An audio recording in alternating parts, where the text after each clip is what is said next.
Operation डेमिंगो एक खास mission है। इस मिशन में हमारे अंडरकवर कॉप्स गैंगस्टर्स बनकर क्राइम सिंडिकेट्स में, गैंग्स में घुस गए हैं। और ये पैंट तुम्हें कहां से मिली? क्योंकि क्राइम स्पॉट पर मुझे तो ऐसी कोई पैंट नहीं मिली। सीआईडी के बेकसूर ऑफिसर्स मारे जा रहे हैं और आपकी मदद से हम उन्हें बचा सकते हैं। ये कैसे हो सकता है? दया का खून मेरी पैंट में। दया की जान खतरे में।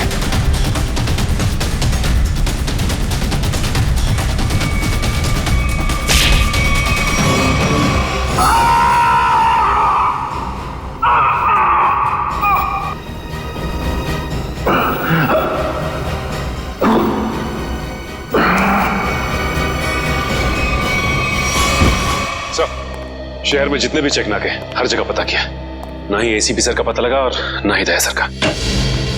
एसीपी का तो पता नहीं लगा, लेकिन दया का पता लग गया। पता चल गया? कहाँ है वो? जी, उन्हें कुछ गुंडे उठाकर कहीं कैद करके रखे हुए हैं। उनकी हालत बहुत खराब है। ये डॉक्टर प्रमोद, गुंडे ने जबरदस्ती उठा करके ले गए थे। एक्चुअली दया की पीठ में गोली लगी थी जो गुंडों ने इनसे निकलवाई थी। क्या? दया सर को गोली लगी थी? अभी दया कैसा है? खतरे से बाहर है? कुछ कह नहीं सकते। मैंने गोली तो निकाल ली है, पर वहां का माहौल जिस तरह का है, किसी भी मरीज के लिए वो ठीक नहीं है। आपको कुछ तो याद होगा डॉक्टर साहब, कहाँ है उन गुंडों का अड्डा? उन्होंने मेरी आंखों पर पट्टी बांधी हुई थी तो मैं कुछ देख नहीं सका। वहां जाने के बाद तो पट्टी खोली होगी ना? वहां पे देखा होगा उनको? उनके चेहरे याद हैं आपको? जी, चेहरा देखा हुआ है। Very good. पंकज, इसके जाट को बुलाओ जल्दी से।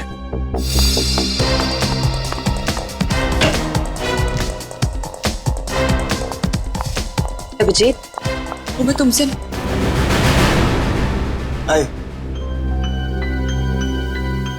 सर, आप यहाँ पे? हाँ, मैं यहाँ पर।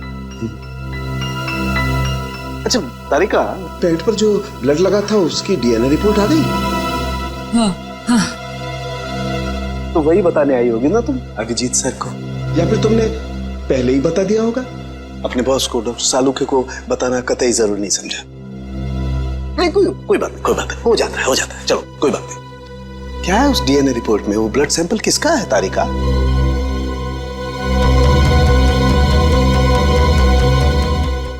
दया का।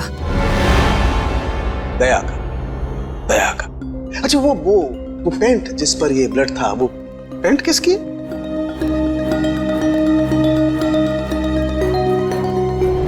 ये कैसे हो सकता है? दया का खून मेरी पैंट में। अभिजीत की। अब इतने दूर आए हैं तो ऐसे ही टाइम बेकार थोड़ी जाने दूंगी मैं। वाह बीवी जी वाह, इसे कहते हैं बहती गंगा में हाथ धोना। केतन, बहुत प्यास लगी है, नारियल पानी पीते हैं, चलो ना। केतन, अरे नहीं, क्यों? चलो ना प्लीज।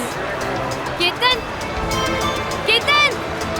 बाकी शॉपिंग ना किसी और दिन करते हैं, चलो घर चलते हैं। नहीं, मुझे अभी शॉपिंग किसी और दिन। क्यों? समझो ना यार, मेरा पेट खराब है, प्लीज। नहीं अभी समझा करो, मैं कह रही हूँ ना अभी। चलते हैं, प्लीज मानो बात को। केतन,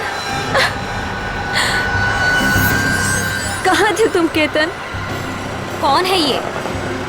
मुझे क्या पता, मैं इन्हें नहीं जानता। तुम मुझे नहीं जानते? अपनी सिमी को नहीं जानते केतन? देखिए बहन जी, आपको कोई गलतफहमी हो गई है। ये केतन नहीं है, ये मेरे पति जय है। मुझे अपने पति को पहचानने में कोई गलतफहमी नहीं हुई। ये मेरे केतन हैं। शायद आपके पति की शक्ल मेरे से मिलती होगी।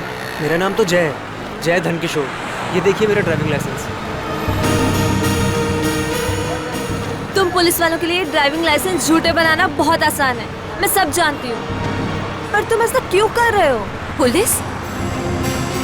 बहन जी, ये पुलिस में नहीं है, ये तो मार्केटिंग मैनेजर है। ये मार्केटिंग मैनेजर नहीं, मेरे पति हैं, एक पुलिस ऑफिसर।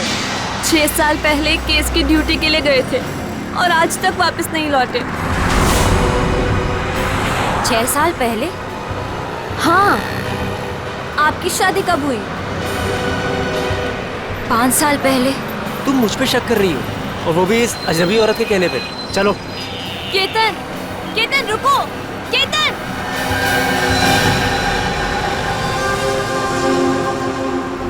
अभिजीत की पैंट पर दया का खून। 3 बार टेस्ट करवाया गया लेकिन नतीजा वही। और इसीलिए तुमने वो पैंट चुपचाप तारिका को दे दी, क्योंकि तुम्हें मालूम था कि उस पैंट पर दया का खून लगा हुआ है। अगर मुझे पता होता कि मेरी पैंट पे दया का खून है तो मैं उसे टेस्ट करने के लिए देता ही क्यों?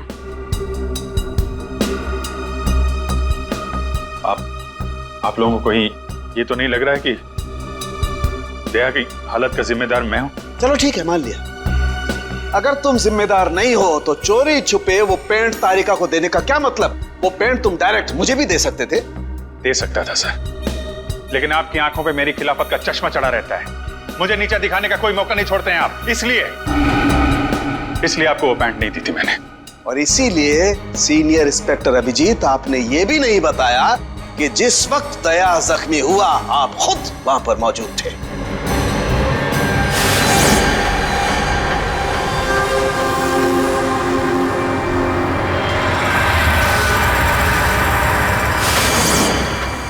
बता देता, अगर मुझे याद होता तो। मुझे अब भी याद नहीं है कि उस रात क्या हुआ था। वो ऐसी आपको याद ही नहीं है कि उस रात क्या हुआ था? सालुंके साहब, हम लोग अभिजीत सर और दया सर की दोस्ती की कस्में खाते हैं और आप उन पे इतने गंदे इल्जाम लगा रहे हैं। हाँ सर, अभिजीत सर अपनी जान दे देंगे लेकिन दया सर पे खरोच नहीं आने देंगे। ओ चलो ठीक है, मान लेता हूं। मैं अपने शब्द वापस लेता हूं। I am sorry. मैं मान लेता हूं कि दया आज जिस हालत में है उसका जिम्मेदार अभिजीत नहीं है, लेकिन मैं ये बात मानने को कतई तैयार नहीं हूं कि जब दया घायल हुआ अभिजीत वहां था तो भी उसे कुछ याद नहीं। कोई तो ऐसी बात होगी जो अभिजीत के दिमाग में घुस गई होगी, कुछ तो। इट्स इम्पॉसिबल, कुछ भी याद नहीं है। डॉक्टर साहब, मेरी दुखती हुई नस पे नमक मत छिड़किए। आप अच्छी तरीके से जानते हैं कि मेरी याददाश्त। जानता हूं अभिजीत, याद दिलाने की कोशिश मत करो। मैं अच्छी तरह से जानता हूं कि जब सीनियर इंस्पेक्टर अभिजीत मुसीबत में होते हैं उनके पास अपने बचाव के लिए बहुत शानदार हथियार होता है, उनकी याददाश्त। प्लीज सालुंके सर, आप अभिजीत की इंटेग्रिटी पे hold on doctor Tarika. Integrity का पाठ आप मुझे मत पढ़ाइए। आपने सीआईडी का सबसे बड़ा नियम तोड़ा है, हम लोगों से इतना इंपॉर्टेंट सुराग छुपाने का। Understand that? इंटीग्रिटी। सर, उस रात की कोई ऐसी बात जो आपको याद हो? कुछ भी?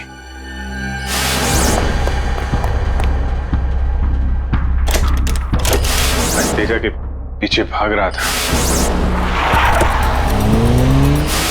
वो भाग के गाड़ी में बैठ गया और फिर किसी ने उसे गोली मार दी और गाड़ी से बाहर फेंक दिया।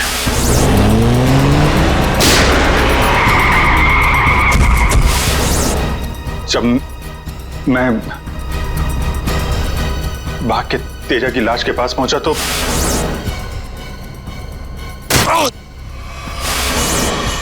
किसी ने मेरे गर्दन के पीछे कुछ सुई जैसी फिर मैं बेहोश हो गया और दूसरे दिन जब आंख खुली तो मैंने पाया कि मैं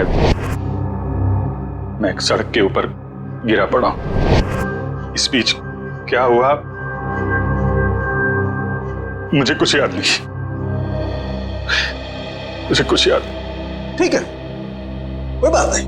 उस रात एग्जैक्टली क्या हुआ था ये पता चल जाएगा इस गोली के जरिए। ये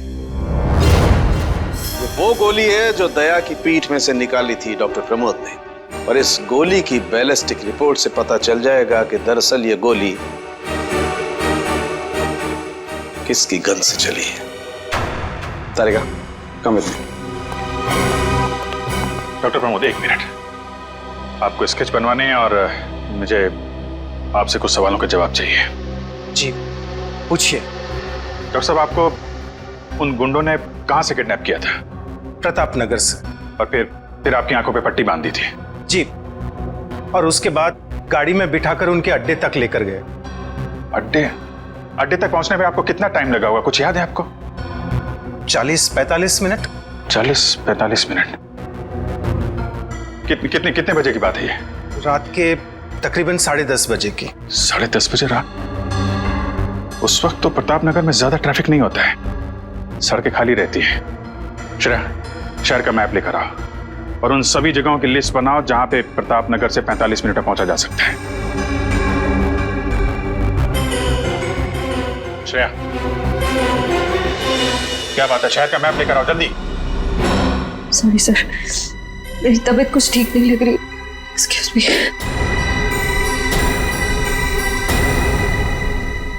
आई कांट बिलीव दिस माया। तुम्हें अपने पति की बात पे विश्वास नहीं है, लेकिन उस अनजान औरत की बात पे पूरा भरोसा है। एक औरत दूसरी औरत की आंखों में झांककर देख सकती है कि वो सच कह रही है झूठ, और उसकी आंखों में सच्चाई नहीं, उसके आंसू झूठे नहीं थे। माया, उसने 2-4 आंसू क्या बहा दी, वो सच्ची हो गई, और मुझे रोना नहीं आता तो मैं झूठा हूँ। सच बताओ, बताओ सच की कितने बीवी है तुम्हारी, और बताओ मुझे जे। अरे मुझसे एक तो समझ नहीं रही, मैं और रख के क्या करूंगा? वो तो आज मेरा नसीब अच्छा था कि मार्केट में तुम्हारी पोल खुल गई, और जिंदगी भर मैं यही सोचती रहती कि तुम मुझसे प्यार करते हो। हाँ माया, ये बात सच है कि मैं सिर्फ तुमसे प्यार करता हूँ। माया, तुम बताते क्यों नहीं हो सच अपने बारे में, अपने अतीत के बारे में कुछ बताते क्यों नहीं हो मुझे? माया, सब कुछ तो तुम्हें पता है कि मेरा आगे पीछे कोई नहीं है, तो तुम्हारे अलावा है कौन मेरा? और तुम्हारा काम पुलिस में हो या मार्केटिंग मैनेजर हो? मार्केटिंग? माया, सब झूठ। मुझे तुम्हारे ऑफिस जाना है, बस आई डोंट केयर, मुझे तुम्हारे ऑफिस जाना है। ठीक है, ऑफिस जाना है, मैं तुम्हें अगले हफ्ते अपने ऑफिस लेके चलूंगा। खुश? क्यों अगले हफ्ते क्यों? हाँ, तो कल क्यों नहीं? बल्कि मैं कहती हूँ कल नहीं, मुझे आज अभी इसी वक्त तुम्हारे ऑफिस जाना है। शक्की भी एक हाथ होती है यार।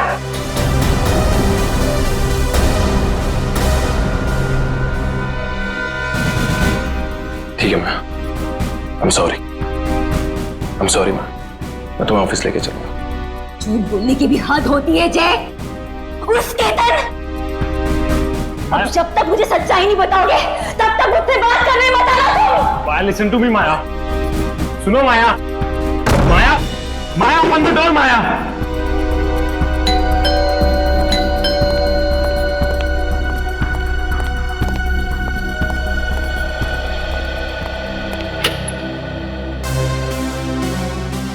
आप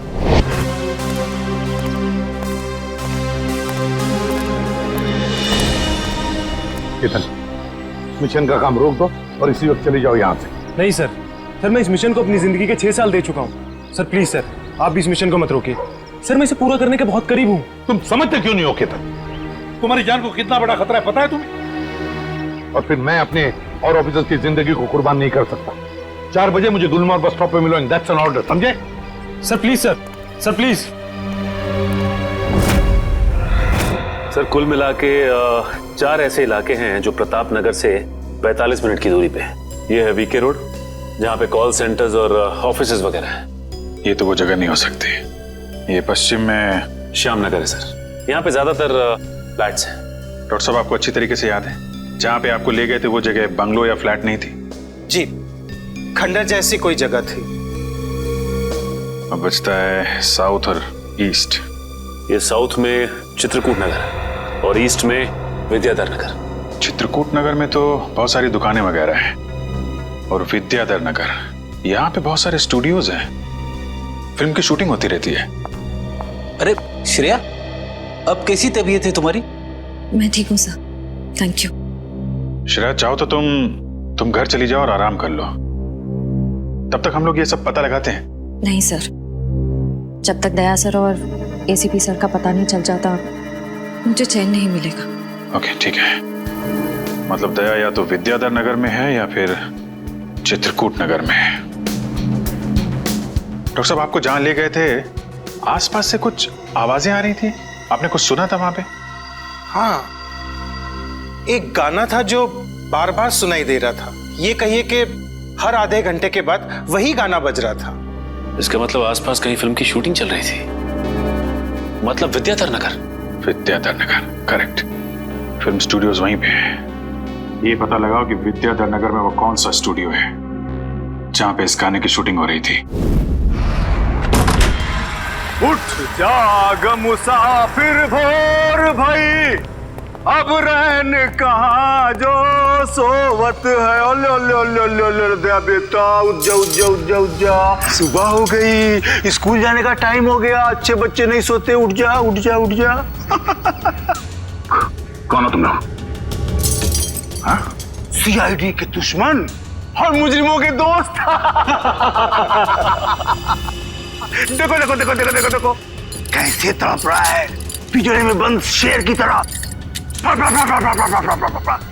एक बार जंजीरें खोल दे, फिर देख तुम लोग का क्या हाल करता हूं मैं। ना ना ना ना ना ना, हमें मरना है क्या शेर से पंगा लेके? अरे हम तो बस इतना बताने आए थे कि तुम्हारे साथ साथ अब तुम्हारी पूरी सीआईडी टीम का सर्वनाश होने वाला है। सर्वनाश। चुप! बहुत देखे तुम जैसे सीआईडी का सर्वनाश करने वाले। आज वो लोग कहाँ हैं किसी को पता नहीं।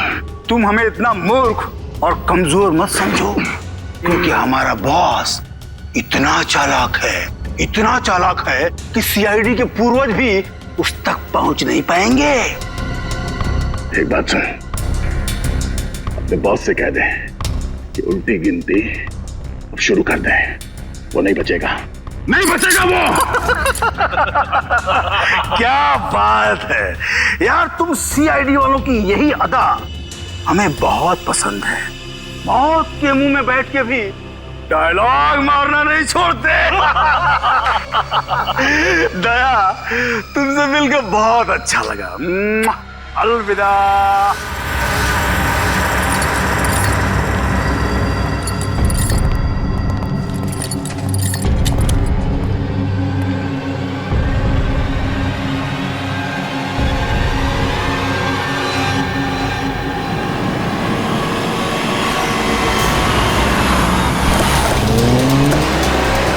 चाय और प्यार व्यार गाने की शूटिंग इसी स्टूडियो में चल रही थी ना? सर, यही है वो विराज स्टूडियो। दया को यहीं कहीं रखा गया होगा।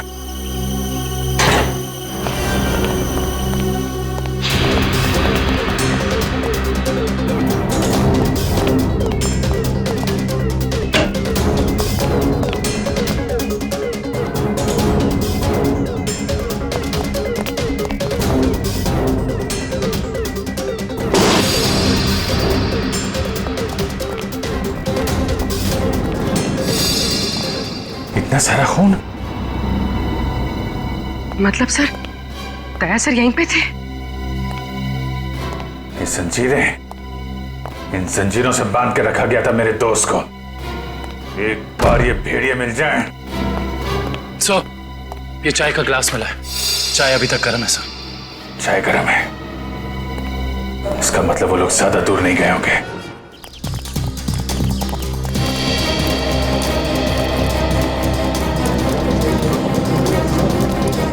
सर लगता है यहाँ पे कुछ हुआ है।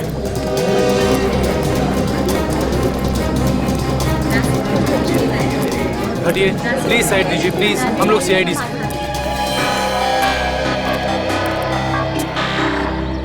सो देखिए ना, किसी ने ऋतु का कत्ल कर दिया। कैसे हुआ ये सब? पता नहीं सर, हम सब लोग तो शूटिंग में लगे हुए थे, तभी अचानक गोली चलने की आवाज सुनाई दी और यहाँ आकर देखा तो ऋतु की लाश। कितनी देर पहले चली गोली? सर यही कोई आधे घंटे पहले सर। सर हमने लोकल पुलिस को भी इन्फॉर्म कर दिया सर। ठीक है, आप लोग थोड़ा पीछे चले जाइए, पीछे जाइए थोड़ा।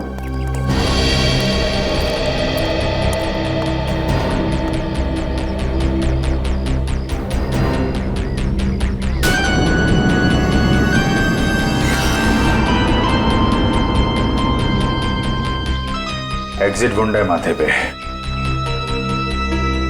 गोली लगी होगी तो 2-3 सेकंड में बेचारी मर गई होगी। गोली लगी और आर पार। जरा चेक करो आसपास, देखो गोली इस डायरेक्शन में कहीं मिलती है क्या?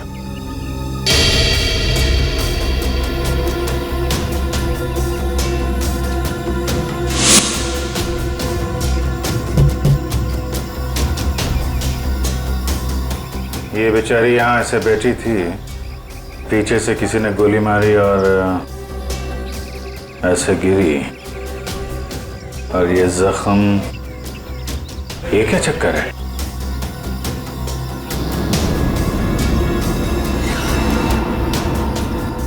विग पहनी हुई थी इसने।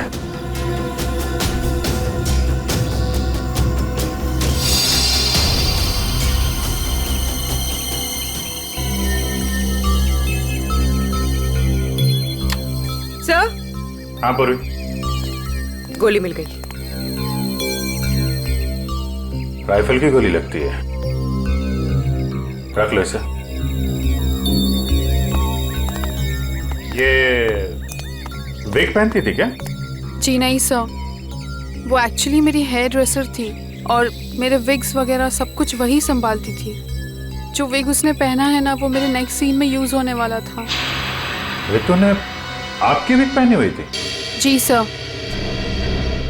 दुष्यंत समझे, जब रितु को गोली मारी गई तो खूनी ने उसका चेहरा नहीं देखा, गोली पीछे से मारी गई है।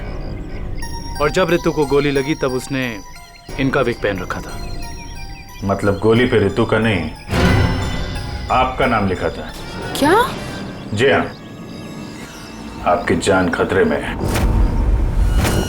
ये देखो, 0.338 कैलिबर की गोली है ये, जिससे रितु को मारा गया है, जो सिर्फ स्नाइपर राइफल से चलाई जा सकती है। तो सालुंके साहब, ये इसके सिर पे 2 लाल निशान क्या हैं? ये लाल निशान एंट्री और एग्जिट वुंड है। रितु की खोपड़ी में गोली यहां से घुसी और यहां से बाहर निकली।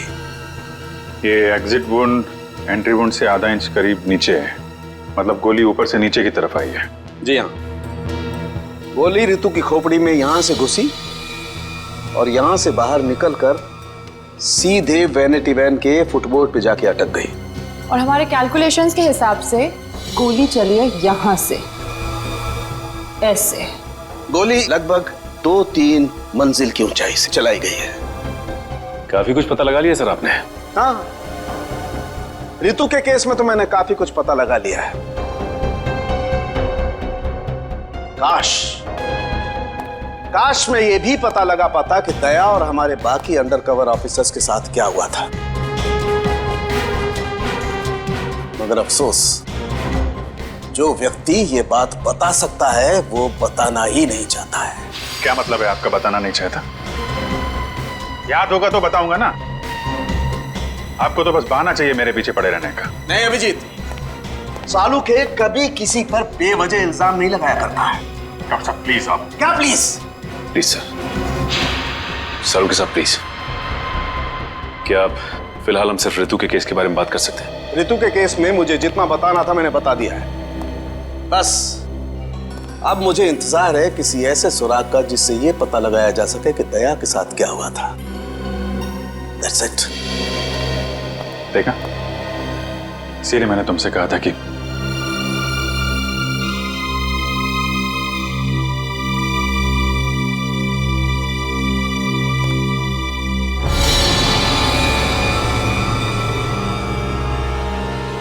Sharp shooter.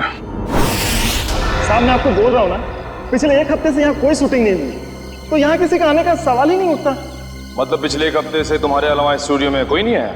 जी नहीं साहब। मतलब गोली तुमने चलाई? मैं गोली कैसे चला सकता हूँ? मुझे तो दिवाली के पटाखों से भी डर लगता है। तो फिर ठीक से सोच के बताओ, कोई ना कोई तो गया था दूसरे माले में। हाँ साहब, एक प्लम्बर आया था वो पाइप ठीक करने के लिए। दूसरे माले पे? जी हाँ। चलो जरा ऊपर चलिए।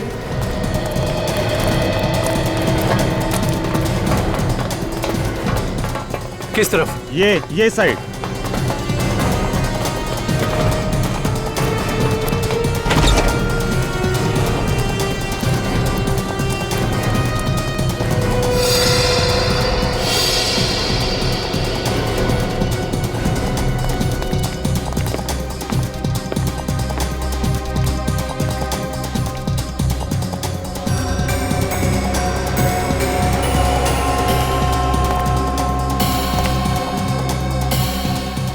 यहां से।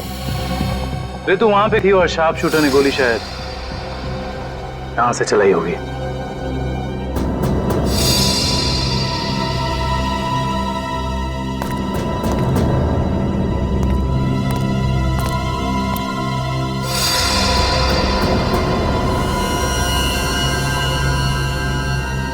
सर लवनिया पर गोली ही चलाई गई है।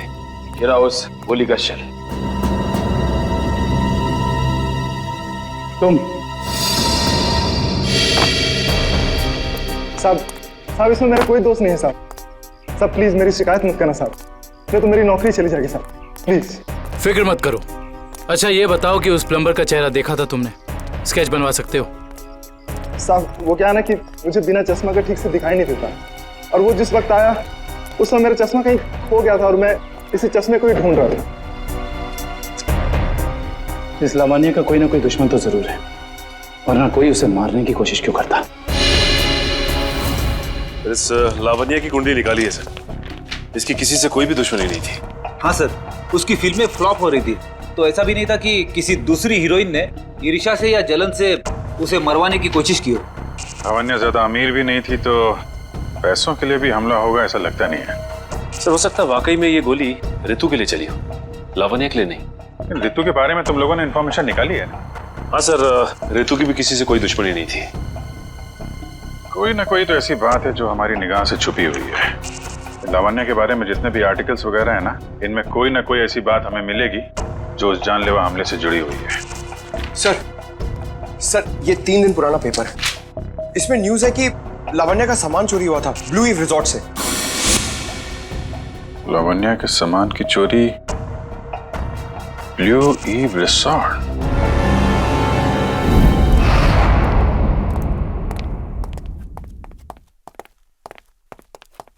यही रूम है सर।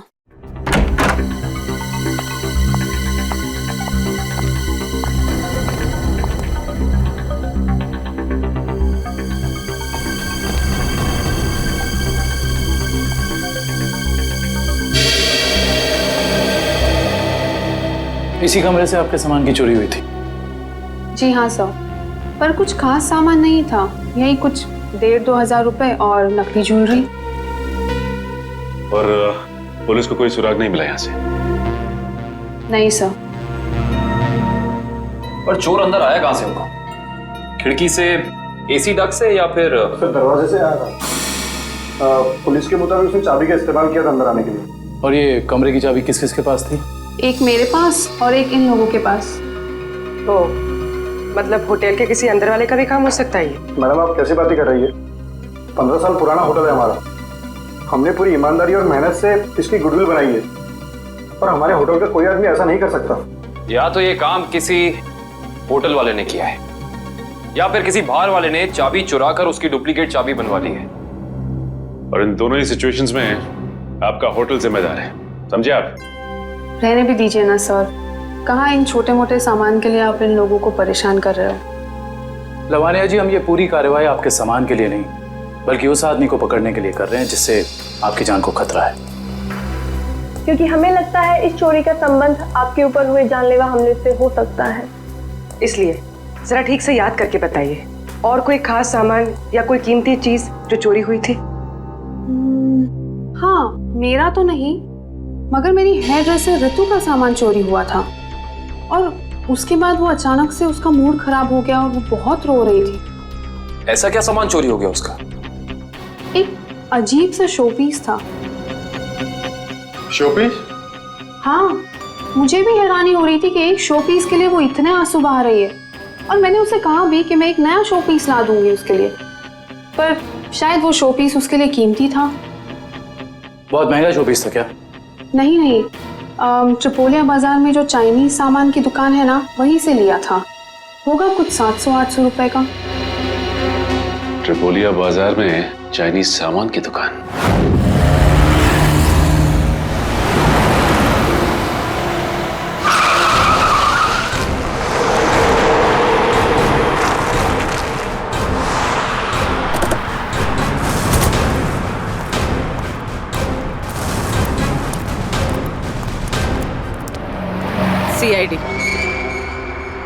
सीआईडी?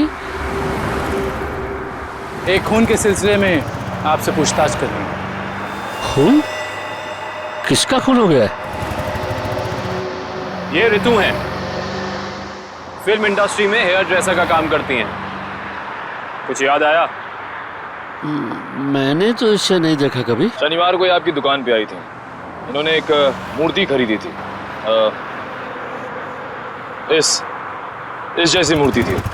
शनिवार को तो मैं छुट्टी पे था। हाँ, सुशांत दुकान संभाल रहा था। क्यों सुशांत, तुमने देखा था इन्हें? हो सकता है यो, शनिवार का दिन बहुत बिजी दिन होता है ना, बहुत से लोग आते हैं। कुछ याद नहीं आ रहा। अच्छा जरा वो मूर्ति दिखाना। वो वाली भी।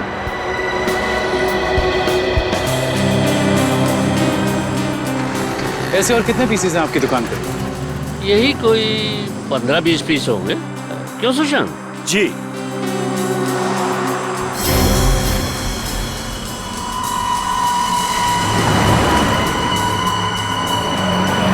ये इन 2 बॉक्सेस पे ये क्रॉस के निशान क्यों लगे? अरे वो तो डिफेक्टिव पीस है, इन्हें फैक्ट्री वापस भेजना है, किसी काम के नहीं आपके। वो अभी पता चल जाएगा। दिखाओ इधर, दिखाओ।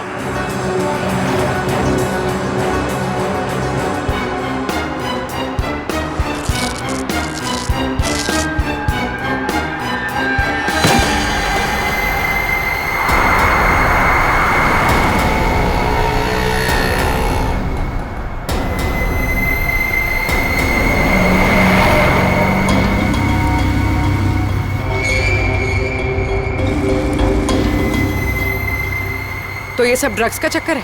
रितु को भी ऐसे ही शोपीस बेचा था? सुशांत, तुम मेरी दुकान में ड्रग्स का कारोबार कर रहे थे? बंद करो अपना ये नाटक, चलो अरेस्ट कर लो इन्हें। आइए सर, आपको गलतफहमी हुई है। मैंने कुछ नहीं किया। चलिए मेरे साथ, आइए हमें दूर करते हैं। सर, आपको गलतफहमी हुई है।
सुशांत, किसने किया ये?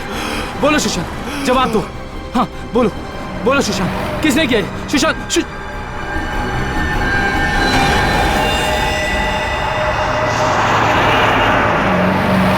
He is dead. सर इतना तो तय है, रितु की मौत का संबंध इस ड्रग्स की तस्करी से है। हाँ पूर्वी, मगर इस ड्रग्स के रैकेट के पीछे है कौन?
क्या हुआ सर, इतना अर्जेंट बुला लिया? जय, तुम्हारी जान को खतरा है। तुम सब लोगों के बारे में किसी को पता चल गया है और वो एक एक करके मारे जा रहा है। ये कैसे हो सकता है सर? आखिर ये खबर खोली किसने? वही तो समझ में नहीं आ रहा है, वही तो पता लगाना है। तुम एक काम करो, इसमें भोपाल की टिकट है और 10,000 रुपये है। जल्दी से निकल लो यहां से, जाओ निकल लो जल्दी। जय, जय क्या हुआ? जय, जय,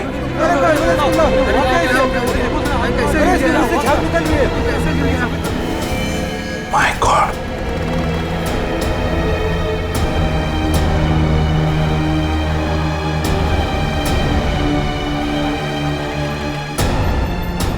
मेरा एक और अंडरकवर कॉप मर गया, एक और सीआईडी ऑफिसर मर गया और मैं उसे बचा नहीं पाया।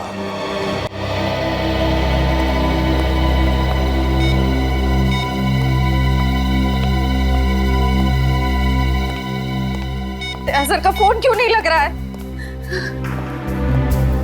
श्रेया, दया सर भी वापस आ जाएंगे जैसे अभिजीत सर वापस आ गए। सर कैसे वापस आ जाएंगे? हमें ये भी नहीं मालूम कि दया सर कहाँ है।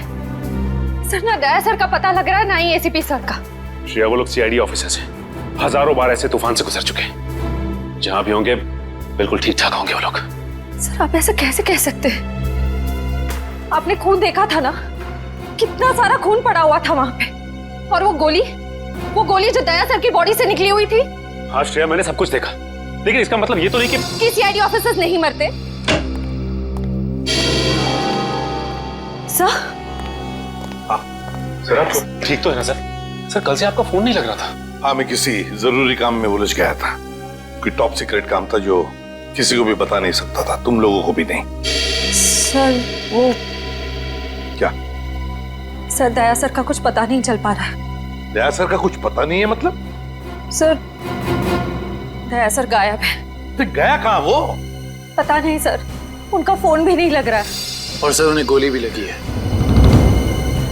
दया को गोली लगी है? एक मिनट, ये सब तुम लोगों को कैसे पता?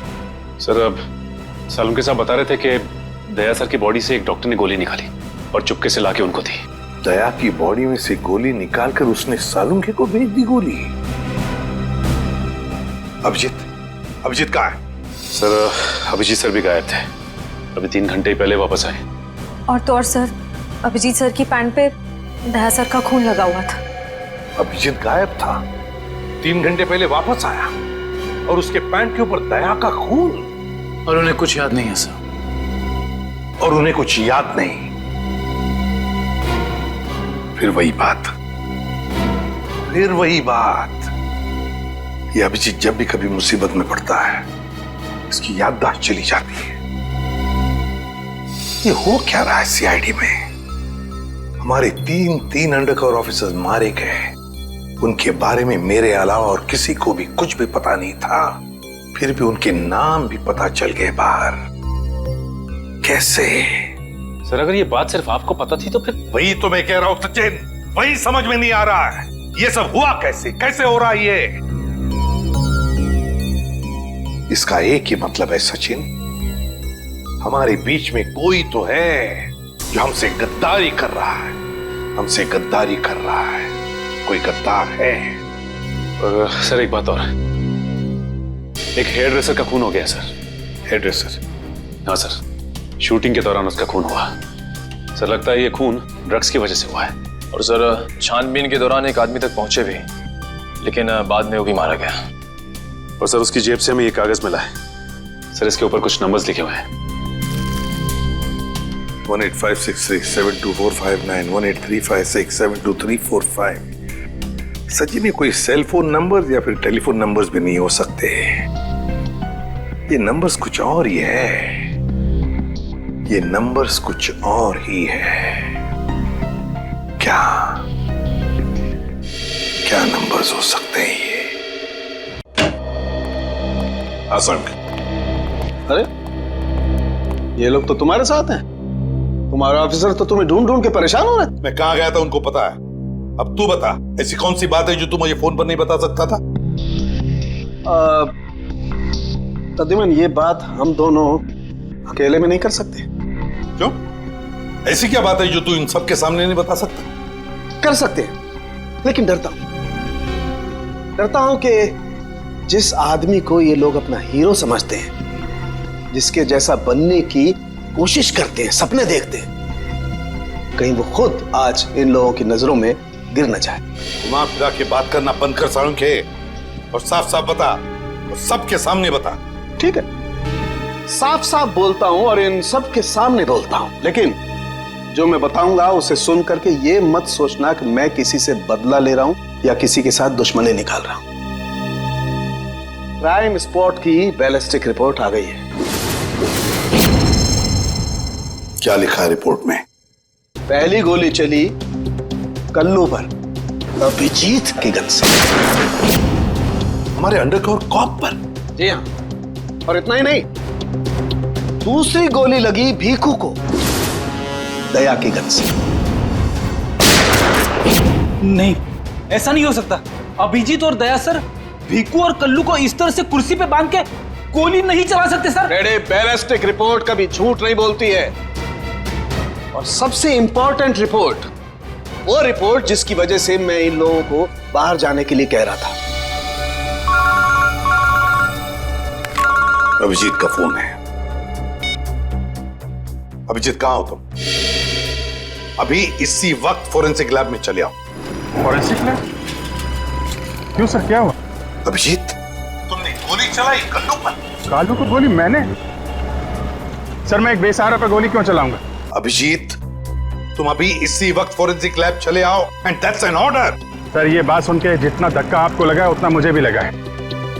जब तक मैं ये पता नहीं कर लेता कि उस रात क्या हुआ था, मैं नहीं आऊंगा सर। तो क्या तुम मेरे खिलाफ जाओगे?